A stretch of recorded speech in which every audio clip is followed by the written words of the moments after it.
There's so much news we need to talk about right now, so buckle up, hit that like button, and the first thing we're jumping into is what happened last night, because going into it, there were huge expectations. I think the red wave that's coming is going to be like the elevator doors opening up in The Shining. It's not going to be an elevator. It's going to look more like Deep Impact, the tsunami at the end, but colored red. I'm talking about 100 seats. I'm talking about winning South Texas, the Rio Grande Valley, taking D plus 10, D plus 12 districts.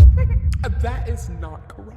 Yikes. I don't know if they could have been more wrong, because while there are a number of things still developing, last night did not result in a red wave. This thing was supposed to be vicious. Well, you likely know most of the results right now because it's hard not to pay attention and you're a well-informed, beautiful bastard bunch. Today, I want to talk about not only what we saw, but the specifics of it and maybe some of the whys. So where I'll start is with the key thing that you need to understand from the get-go, and that is what we saw from Republicans was one of the weakest performances in decades by the out-of-power party against a first-term president's party. In Pennsylvania, we saw John Fetterman beating out Trump-endorsed Dr. Oz without actually flipping a seat for the Democrats in the Senate. You also had Democratic Senators Maggie Hassan and Michael Bennet holding their hotly contested seats in New Hampshire and Colorado. Meanwhile, Republican candidates J.D. Vance and Ted Budd won their races for seats vacated by GOP members in Ohio and North Carolina. There was also a surprise absolute nail-biter in Wisconsin. The Republican Senator Ron Johnson was able to hold off Democrats. And so right now, control of the Senate will come down to 3 states, Nevada, Arizona, and Georgia, all of which are currently held by Democrats. As of recording, Nevada Senator Catherine Cortez Masto was trailing her Republican opponent with around 75% of the votes counted, while Arizona Senator Mark Kelly was leading his with just under 70% reporting. Then, in Georgia, because history always repeats itself, we're headed to a runoff. Because even though Democratic Senator Raphael Warnock is in the lead, both candidates were still below 50%. With that, due to the Libertarian candidate there pulling about 2% of the votes. So if you're in Georgia, get ready to early vote again or vote on December 6th, especially because control of the Senate could come down to Georgia, but it also might not because we don't know what's going to happen in Nevada and Arizona right now. If Dems happen to win both there, they don't even need Georgia, though understandably they would still want it. Now, as far as the Senate, a lot of this kind of was expected in a certain range, but what was absolutely not expected is what went down in the House. Right, following the census, there's been crazy gerrymandering, especially on the Republican side. In some places like Florida, thanks to Ron DeSantis, the gerrymandering was absolutely ruthless. So you pair that with Biden's current approval ratings, inflation kind of going crazy, people going like, what the fuck's coming next? And there's this expectation that Republicans are going to take over so many fucking seats, even though they actually only need to net 5 to take over the House, which I do want to mention, as of right now, they are projected to take it over, but by a much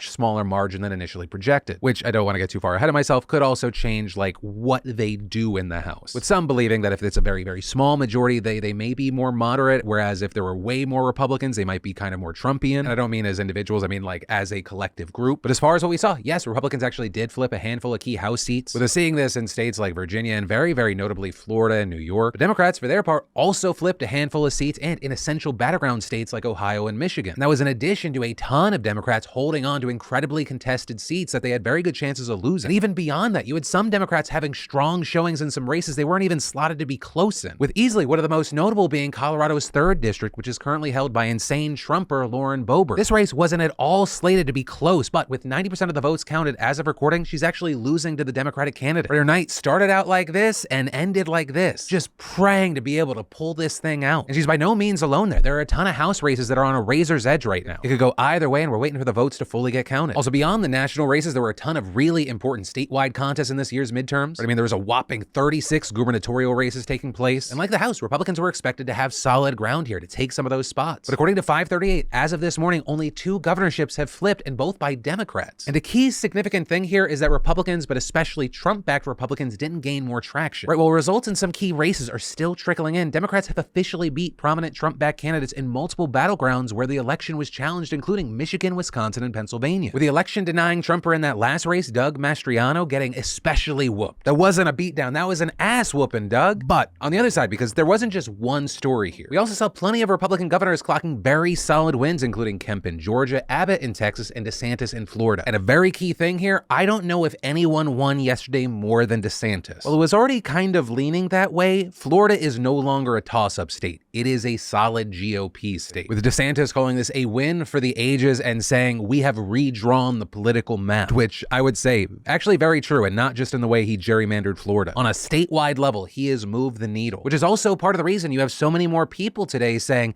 is he the future of the Republican Party? Right? There's already been so much talk of him being Trump without the baggage. And while DeSantis hasn't really spoke on any of that, it appears that it's definitely getting under Donald Trump's skin. The other day, Trump calling DeSantis DeSanctimonious. There have been reports that sources were saying Donald Trump has been livid about DeSantis. But also, I don't think Trump's really making a secret of it. There was a report yesterday where Trump said of DeSantis, if he runs, he runs. If he did run, I will tell you things about him that won't be very flattering. I know more about him than anybody other than perhaps his wife, who is really running his campaign. And this could be in part due to Donald Trump worried that people were going to blame him for what happened. And actually, regarding if he should get credit or blame, before the results came in, he actually said this during an interview. Tonight, win or lose, the results for Republicans, how much of that will be because of Donald Trump? Well, I think if they win, I should get all the credit. And if they lose, I should not be blamed at all, okay? But it'll probably be just the opposite. And so the question now is, with Trump getting increasingly and transparently aggressive towards DeSantis, does this make Republicans go, hey, oh, he really is more about person than party? Is he holding us back and DeSantis could actually take us further? Though I still stand by the idea that I would be shocked if DeSantis decided to take on Trump. Like, obviously, there are a number of his supporters that want him to run for president. Even as he was announcing victory, you had his supporters chanting 2 more years. An obvious acknowledgement that he is meant for bigger things. But I just can't imagine a world where those two run against each other and then like everything is still okay for the Republicans. But hey, like we often do with that conversation, we're getting far too ahead of ourselves. Also, jumping back out of Florida this year, there was a lot of focus on attorneys general and secretaries of state, because in the post-Roe, post-insurrection world, there are a lot of concerns, with some finding it pretty fucking terrifying that someone who has denied the results of an election possibly getting the authority to regulate them. And while well-known election deniers were kept at bay for AG and Secretary of State in Michigan, we're still waiting for results for other crucial states. Which, I mean, on that note, according to the New York Times, as of this morning, more than 210 Republicans who questioned the 2020 election have won seats in the U.S. House and Senate and in state races for governor, Secretary of State, and Attorney General. And a very key thing is that 24 of those people specifically won top state level spots. Also across the country, we saw a number of ballot initiatives, with voters in California, North Carolina, and Vermont all voting to enshrine abortion protections, while voters in Kentucky rejected an anti-abortion amendment. We also saw marijuana on the ballot in a few states. And while both Dakotas and Arkansas rejected the measures, we saw Maryland and Missouri voting to legalize it, meaning that 21 states will now allow recreational use. We also saw voters in Alabama, Tennessee, Vermont, and Oregon approving measures that took out exceptions for anti-slavery laws that were still in their states' constitutions, moves that will effectively ban forced prison labor. Meanwhile, voters in Louisiana rejected a similar initiative, though that's because prison reformers argued that the way that it was written would essentially just replace one slavery exception for another. And while obviously there are a ton of other important issues and races that I haven't even talked about yet, though I will try and talk more about it as we get more information and more time throughout the week, where I want to end this is with some of the whys as well as some key things that really do matter moving forward. And we'll start with the first reason, you. And obviously that can't be universal. We have people outside of the United States, different age groups, different demographics, people that believe in different ideologies. But the age group that watches this show are being heavily credited with the reason these races have gone the way they have, with around 44% of this group saying abortion was a top issue for them. And among this age group, they voted 65 to 35% in the favor of the Democrats. But also beyond the age group aspect, abortion by itself was massively important, with exit polls showing that if it was a top issue for people, they were voting for Democrats 76% to just 23% for Republicans. And not only was this an issue that resulted in more people voting for Democrats, it resulted in more people just getting out the fucking door, with Democrats absolutely smashing their voter participation records from back in 2018. It also wasn't just the Dems. Independents played a major role here, with exit polls currently showing that independents favored Dems 49% to 47%. While that may not seem huge, that is so incredibly rare for a midterm election, especially one that's seen as a referendum on the first-term president in their party. And then the final why had to do with just candidate quality. Right? A lot of the candidates that Trump handpicked, endorsed, and promoted just weren't that strong. And here, I'll also call myself out when I'm wrong. You know how the Democrats were pushing for like the more extreme Republican candidates in the primaries? They're actually throwing money behind it. All the people that we're aware that they did that to have lost, with a more moderate voter seemingly turned away from the crazy. Though I still do stand by the fact that it's like playing with dynamite. But the last thing that I'll end on is something that's not great news for Democrats. Well, Democrats showed up and voted. They're also losing support among some key groups. Comparing 2018 to now, you had preliminary CNN exit polls showing Democrats losing support among women, by age, by race and gender at different rates, fewer moderate supported Democrats. Now, notably here, these voter blocks still do favor Democrats, and in some cases overwhelmingly, but while some of the drops may seem small, it's like 1,000 small cuts. It will continue to add up and be absolutely devastating if Democrats don't show out like they did. But all of that said, hopefully I made this clusterfuck consumable. There's still more we'll talk about. We'll get to that later on. But where I'll leave you for now is with any and all aspects of this. What are your thoughts and feelings about what happened last night and what we're going to see moving forward, especially in these select few races left? And then I want to take a second to tell you how I've improved my sleep this year with today's sponsor, Beam. I started adding Dream's Beam powder to my nightly routine back in March, and I've had noticeable impacts on my quality of sleep and energy levels. I find myself winding down faster, sleeping better, and waking up actually feeling refreshed. And part of the reason it's so easy is it kind of feels like a treat. Beam's white chocolate peppermint Dream powder is back with just 15 calories and no added sugar. It's the perfect holiday treat before bedtime. And it's 5 natural sleep-promoting ingredients such as nano CBD, reishi mushroom extract, magnesium, L-theanine, and melatonin are third-party lab-tested, contain no THC, and are trusted by top athletes. Plus, Beam's Dream Powder is now clinically shown to help you sleep better. So if you're someone who struggles with sleep, you should give it a try. Also, I will warn you, do not wait. The white chocolate peppermint flavor sold out faster than expected last year. And right now you can get 50% off your first order plus 20% off all following orders. This is the best deal they've ever done, so you should jump on it now. Just head to shopbeam.com/DeFranco to get 50% off your first month subscription and 20% off all recurring orders. And then people are pissed off right now about Casey Anthony, and no, you did not just magically teleport to 2008. But rather, this new anger is around Peacock's new 3-part docuseries, Casey Anthony, Where the Truth Lies, that also just released a trailer. Casey interview, ABC marker, soft sticks. Why talk to me now when you're not getting creative control?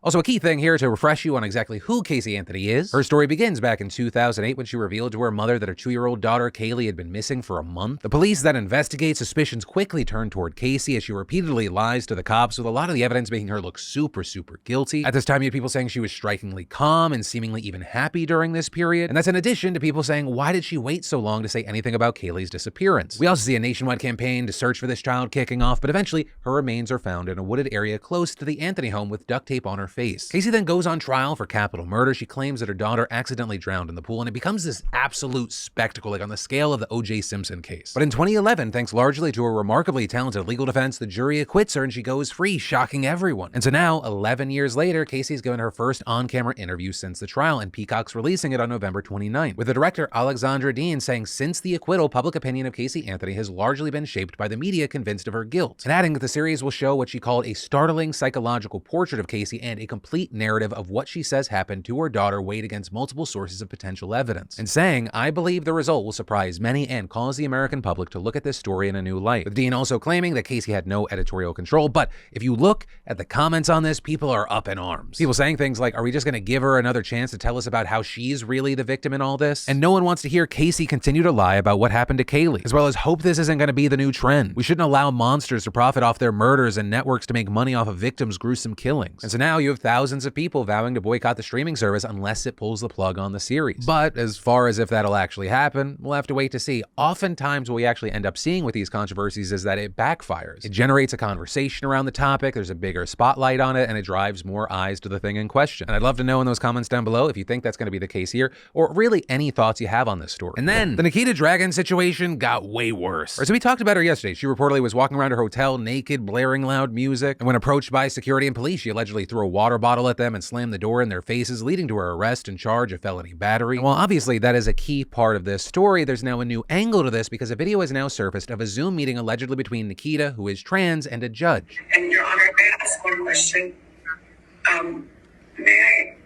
Do I have to stay here in the men's unit still?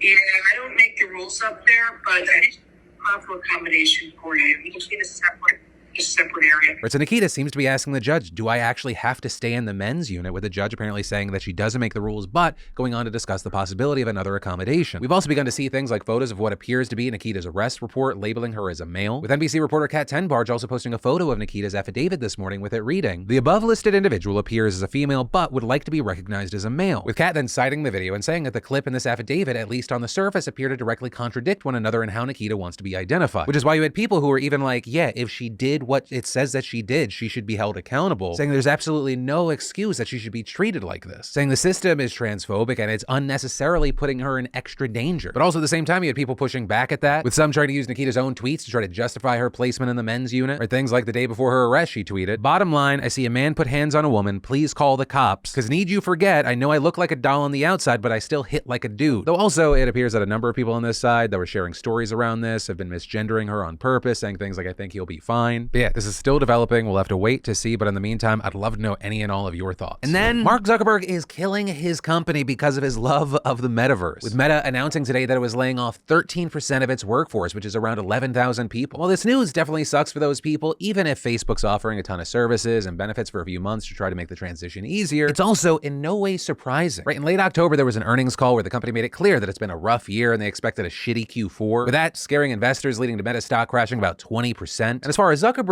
version of things, he says this all happened because he gambled that e-commerce sales would continue like they did during the pandemic and because ad revenue was down, which I will say, I do not doubt that those things did not have an impact, but he didn't blame the metaverse. And right now, for anyone that has eyes and ears, that seems like the obvious answer. It has been an absolute money sink for Meta, costing them $9.4 billion in just 2022 alone. And understand, those losses are expected to grow significantly year over year. And this in the face of Meta facing a massive uphill battle. Right, Zuckerberg's version of the metaverse has been widely mocked by the people most likely to be early adopters, with people saying even after a graphics update, it looks worse than VR chat and is reportedly a worse experience despite having more features, which if you've ever experienced VR chat, you know is saying something because it's a complete shit show. But still, you had Zuckerberg also announcing that the company would be hyper-focusing on the metaverse and other long-term projects. And so right now, one of the main questions is, where is the bottom for Meta? Because all of this is happening for a company whose stock lost like 70% of its value this year. And I mean, depending on what happens, Zuckerberg is either going to look like a genius or like the biggest fucking clown in the world, which I will say is really saying something because there are a number of billionaires right now vying for that position. And then also, I guess since we're talking about that grand prize, we should talk about Elon Musk in the news today. Twitter today changed, then unchanged, then changed again. Right, I woke up this morning, I checked Twitter, and I had 2 check marks, just double checked up on a Wednesday morning. Right, I had that regular check mark, but then also I had an official check mark, which appeared to be a special check mark they were giving to public figures as well as politicians, with easily the funniest thing about this being that John Green had a special check mark, but Hank Green didn't. I imagine because despite Hank Green being a very successful and good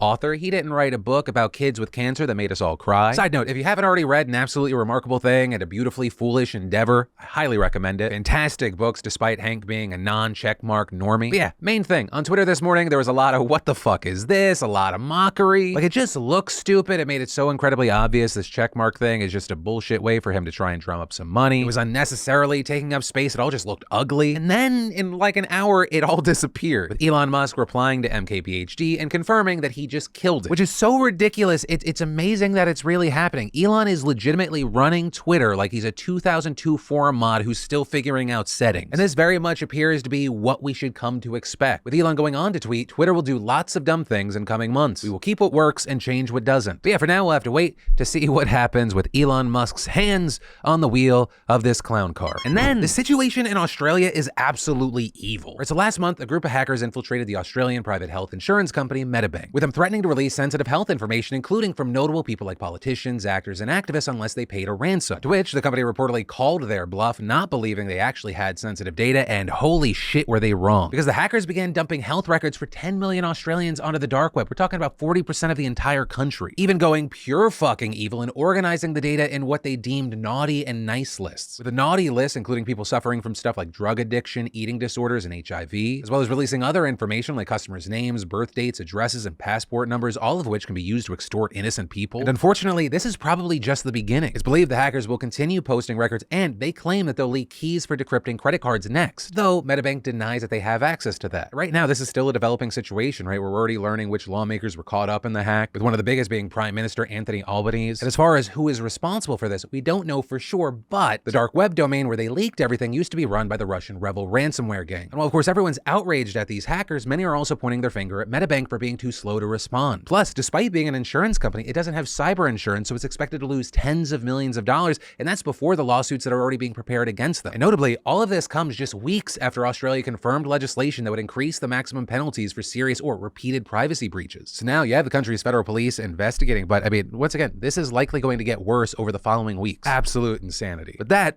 brings us to the end of today's show. Thank you for watching, liking, and subscribing to what's now the Sunday to Thursday Philip DeFranco shows. I'm a glutton for punishment. Maybe we'll even make it to 7 days. But as always, my name's Philip DeFranco. You've just been filled in. I love yo faces, and I'll see you tomorrow.